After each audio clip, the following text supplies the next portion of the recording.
All right, what is a self-paced class? I want you guys to look at this slide and use the visuals to help make inferences about what a self-paced class might be.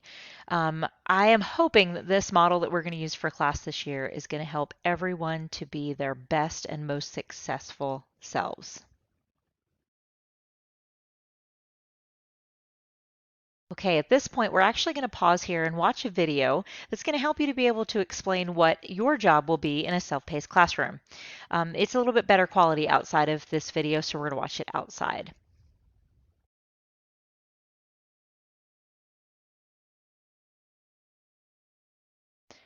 Okay, so how do you get started each day when you come in? You're going to find your seat according to the digital chart up at the front of the room.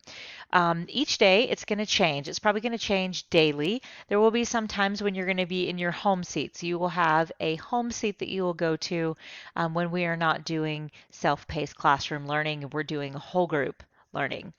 Um, the other thing that will be important about this is you're going to have other people around you that are going to be working on the same lesson as you. So you guys can help each other out and be able to help each other troubleshoot through the lesson or figure things out in the lesson. Number two, you're going to complete the do now for the day when you walk in the door. You're going to that's going to help us to see a couple of things, you and I. It's going to help us see where you are, what your goals are. It's going to help you manage your time, to be successful, keep on task, and it's going to help me to know how you are feeling each day. Number four, check the digital chart for your pace. So there will be a progress report on the view board at the front of the room. There's not going to be any grades or anything on it. It's just going to give you an idea of where you are. It will actually tell you where you are in the lessons and if you're on pace or not. Number five, begin and work really hard on your lessons. So you're going to try your best to stay on pace with those lessons. Number six, flip the card for help or come to the small group table. So you'll have cards on your desk that are green and red, and if you need help, you'll flip it to red. The other thing that we're also going to be using this year is Classroom Q. And what you'll do is you'll go on Classroom Q, you'll put your information in, and it will put you in line to get help from the teacher. Number seven, complete the mastery checks if you are finished with the lesson. So when you finish with the lesson, if you were done with the work and the notes, that's the last thing that you're going to do in that lesson. And if you don't pass that off, then there may be times when I can't check it right away, so I wouldn't be sure if you're passed off on it. I may ask you to go ahead, but if you have not passed off on it, then you will have to go back and review your notes and retake that mastery check again before you can begin the next lesson. Okay, so my job is going to be have all the materials available to you to be able to provide a safe environment as much as I possibly can. Number three, to help you when you need it. Now, your job is going to be a self-starter, as well as staying on task, helping each other, completing all your work, and achieving mastery. So what is required? So you'll have must do's, you'll have should do's, and you'll have aspire to do's. So the must do's are things that everyone must complete, all of them, by the end of the target due dates. You must pass the mastery check with an 80% at least to move on to the next lesson.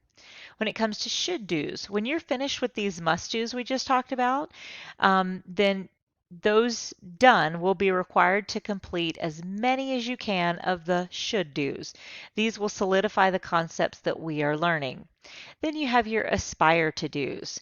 When you're finished with the should do's, those done will be able to work on these for extra credit. Now, really, should do's and aspire to do's aren't really extra credit, but the should do's are going to bump your grade above an 80%, whereas aspire to do's are going to bump it even higher. So should do's would help you get an A, and aspire to do's would help you get an A plus or a higher A.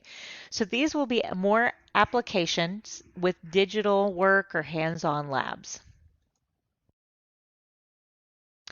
So the mastery checks, you'll take mastery checks at the end of each of the lessons, and you must pass them within 80% to move on to the next lesson. If you don't pass, you'll need to complete an Ed Puzzle reteach and then take the mastery check again. You will be graded based on your mastery level, and you will also be given participation points for your assignments. So if you were to do the mastery check and make your 80%, you could move on. If not, you go back and do the reteach, retake the mastery check, and hopefully obtain that 80%. So some important dates that you really need to be aware of are the on-pace dates. And that's going to tell you where you are and where you should be. So if on pace will be where you should be. The whole class lab dates are going to be another thing you want to watch out for. You want to make sure that you are up to date with your work so that you can join in on those activities. And then you'll have your final assessment dates. And those final assessment dates will be when everyone needs to have all of their lessons at least at completed so that we can go ahead and take that final assessment and be able to review before we do so. Do you know what a self-paced classroom is now?